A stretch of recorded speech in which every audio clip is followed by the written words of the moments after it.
Halo teman-teman, jumpa lagi di video pembelajaran kali ini. Perkenalkan, nama saya Wiwit dengan NIM 2112062033, kelas D12, program studi pendidikan guru sekolah dasar, mata kuliah perencanaan pembelajaran SD, dosen pengampu Dwi Cahyadi Wibowo MPD, dari STKIP Persada Katulistiwa Sintang. Pada kesempatan kali ini saya akan membahas tentang kemampuan guru sebagai penggerak pembelajaran di era Society 5.0. Baik, pembahasan atau kajian bahasan pada materi kali ini, yang pertama kita harus mengetahui apa itu era Society 5.0. Yang kedua, teknologi informasi dalam pembelajaran. Yang ketiga, progres kemampuan guru sebagai penggerak pembelajaran era Society 5.0 dan peran guru sebagai penggerak pembelajaran di era Society 5.0. Baik, yang pertama kita akan membahas tentang era Society 5.0. Pastinya kita di era sekarang kita sangat terpengaruh dengan era Society 5.0. Society 5.0 atau bisa diartikan masyarakat 5.0 merupakan sebuah konsep yang dicetuskan oleh pemerintah Jepang. Konsep Society 5.0 tidak hanya terbatas untuk faktor manufaktur, tetapi juga memecahkan masalah sosial dengan bantuan integrasi ruang fisik dan virtual. Menjadi konsep tulisan atau Society 5.0 itu memberikan dampak yang sangat signifikan bagi pendidikan maupun masyarakat sosial. Kita dapat melihat dengan adanya era Society 5.0, pendidikan atau pembelajaran sangat terpengaruh karena banyaknya hal menimbulkan tantangan sendiri bagi pendidik atau peserta didik. Yang kedua, yaitu teknologi informasi dalam pembelajaran. Di era Society 5.0 ini menjadi titik acuan di mana teknologi dan informasi menjadi satu kesatuan atau pokok dasar di era Society 5.0. Teknologi informasi diartikan sebagai ilmu pengetahuan dalam bidang informasi yang berbasis komputer dan perkembangannya sangat pesat. Teknologi pendidikan merupakan pengembangan, penerapan, dan penilaian sistem-sistem, teknik, dan alat bantu untuk memperbaiki dan meningkati proses belajar manusia. Tentu saja ini meningkatkan proses belajar manusia. Dengan adanya teknologi informasi di era Society 5.0, ini memudahkan bagi masyarakat atau pendidik atau peserta didik untuk melakukan sebuah pembelajaran. Oleh karena itu, dapat dikatakan bahwa teknologi pendidikan itu mengenai software dan hardware. Software antara lain menganalisis dan mendesain urutan atau langkah-langkah belajar berdasarkan tujuan yang ingin dicapai dengan metode penyajian yang serasi serta penilaian yang berhasil. Tentunya kita menggunakan metode dan kita harus sesuai dengan apa yang ingin dituju. Baik, yang ketiga kita akan membahas tentang progres kemampuan guru sebagai penggerak pembelajaran era Society 5.0. Kemampuan guru penggerak pembelajaran era Society 5.0 memiliki skor sebesar 79,20% yang berada dalam kriteria yang cukup baik. Itu artinya guru penggerak sudah masuk ke dalam kategori baik. Guru penggerak itu adalah guru yang mandiri. Berarti guru tersebut mampu memunculkan motivasi dalam dirinya. Bagaimana kita sebagai guru penggerak dapat memotivasi peserta didik jika di dalam kita tidak ada keluasan, jika di dalam kita sebagai guru tidak ada kewibawaan. Maka dari itu kita sebagai guru penggerak harus menjadi motivator atau motivasi pada diri kita sendiri untuk membuat perubahan baik lingkungan sekitarnya ataupun kepada diri kita sendiri. Perilaku yang bisa guru lakukan adalah melakukan refleksi atau introspeksi kepada diri sendiri, tidak egois, sehingga sebagai guru penggerak dapat tercapai apa yang diinginkan. Perilaku seorang guru penggerak terkait inovatif adalah guru penggerak harus menemukan ide-ide atau gagasan baru. Di sini guru penggerak harus memiliki ide atau inovasi-inovasi baru untuk melakukan perubahan-perubahan baru sehingga tidak ketinggalan pendidikan dalam pembelajaran. Dan sebagai guru kita harus menggunakan metode. Dengan metode-metode yang kita gunakan, kita dapat mencapai tujuan pembelajaran. Selain itu kita harus menggunakan media. Media ini tidak kalah pentingnya dengan metode, karena dengan media kita dapat dengan cepat memperhasilkan apa yang tujuan kita sebagai guru.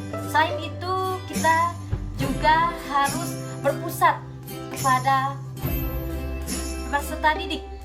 Jangan kita mengemukakan atau menginginkan apa yang kita inginkan, tapi kita berpusat kepada suasana pembelajaran peserta didik. Bagaimana kita dapat mempermaksa peserta didik jika kita tidak mengetahui bagaimana suasana pembelajaran yang peserta didik inginkan. Yang selanjutnya kita akan membahas tentang peran guru sebagai penggerak pembelajaran di era Society 5.0. Sebagai guru penggerak, kita harus memiliki peran bagaimana kita dapat mewujudkan tujuan dari pendidikan dan bagaimana kita menjadi guru penggerak. Peran yang pertama yaitu menjadi pemimpin pembelajaran. Menjadi pemimpin pembelajaran berarti seorang guru menjadi seorang pemimpin yang menitik beratkan pada komponen yang terkait erat dengan pembelajaran seperti kurikulum, proses belajar mengajar, asesmen, pengembangan guru, serta komunitas sekolah dan lain-lain. Penggerak diharapkan mampu berperan sebagai pemimpin yang berorientasi pada peserta didik dengan memperhatikan segenap aspek pembelajaran yang mendukung kembang peserta didik. Di sini peserta didik menjadi acuan, di mana peserta didik menjadi fondasi bagaimana kita melakukan pembelajaran dan bagaimana kita seorang guru sebagai pemimpin. Baik, peran guru penggerak yang kedua yaitu adalah menggerakkan komunitas praktisi. Guru penggerak berperan aktif dalam membuat komunitas belajar untuk para rekan guru baik di sekolah maupun di lainnya. Menggerakkan komunitas. Di sini kita dapat melihat guru penggerak menggerakkan organisasi bagaimana agar tetap terjalin komunikasi antar guru baik di sekolah maupun di wilayahnya. Komunitas yang bisa dibuat guru penggerak yaitu yang pertama seperti KKG atau NGMP. Praktek baik yang dimiliki guru bisa dibagikan dalam komunitas tersebut. Kegiatan ini menjadi bahan pembelajaran untuk para guru sejawat. Baik, yang ketiga peran guru sebagai penggerak yang yaitu menjadi coach bagi guru lain. Guru penggerak harus mampu menjadi coach dan mentor bagi rekan guru lain terkait pengembangan pembelajaran di sekolah. Seorang guru penggerak juga harus mampu mendeteksi aspek-aspek yang bisa ditingkatkan oleh rekan sejawatnya. Seorang guru penggerak juga mampu merefleksi hasil pengalamannya sendiri serta guru lain untuk dijadikan poin peningkatan untuk pembelajaran. Pengalaman dalam guru penggerak tidak hanya untuk diri sendiri tapi dibagikan dengan rekan guru sejawatnya. Tidak lupa juga sebagai guru penggerak, sebagai coach, guru penggerak diharapkan juga bisa memantau perkembangan dari rekan guru tersebut. Baik, yang keempat peran guru sebagai penggerak yaitu mendorong kolaborasi antar guru. Kolaborasi antar guru sangat diperlukan di sekolah untuk mendapatkan hasil yang optimal. Guru penggerak harus membuka ruang diskusi positif dan kolaborasi antar guru pemangku kepentingan yang dalam dan di luar sekolah untuk meningkatkan kualitas pembelajaran. Pastinya kerjasama atau kolaborasi ini sangat penting di antara guru untuk mencapai tujuan dalam pendidikan di pendidikan atau sekolah tersebut. Pada peran ini Seorang guru penggerak diharapkan mampu memetakan para pemangku kepentingan di sekolah serta luar sekolah, serta membangun dialog antar pemangku kepentingan tersebut. Yang kelima, peran guru sebagai penggerak yaitu adalah mewujudkan kepemimpinan peserta didik. Di sini guru sangat diperlukan karena dengan adanya dorongan dari peserta didik ini dapat memotivasi peserta didik agar peserta didik dapat belajar dan dapat mandiri dengan adanya tanggung jawab yang diberikan oleh guru. Baik, kesimpulan pada materi kali ini yaitu kita sebagai guru penggerak harus mengetahui apa itu Society 5.0. Kita harus mengetahui kegunaan teknologi informasi dalam pembelajaran di era Society 5.0. Selain itu, kita juga harus mengetahui bagaimana progres kemampuan guru penggerak di era Society 5.0 serta peran guru penggerak di era Society 5.0. Adapun peran yaitu yang pertama menjadi pemimpin pembelajaran, yang kedua menggerakkan komunitas praktisi, yang ketiga menjadi coach bagi guru lain, yang keempat mendorong kolaborasi antar guru, yang kelima mewujudkan kepemimpinan peserta didik.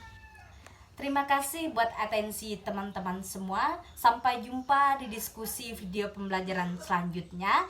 Jangan lupa like, comment, subscribe, and jangan lupa bunyikan lonceng di sebelah kanan agar kamu tidak ketinggalan video pembelajaran. Terima kasih.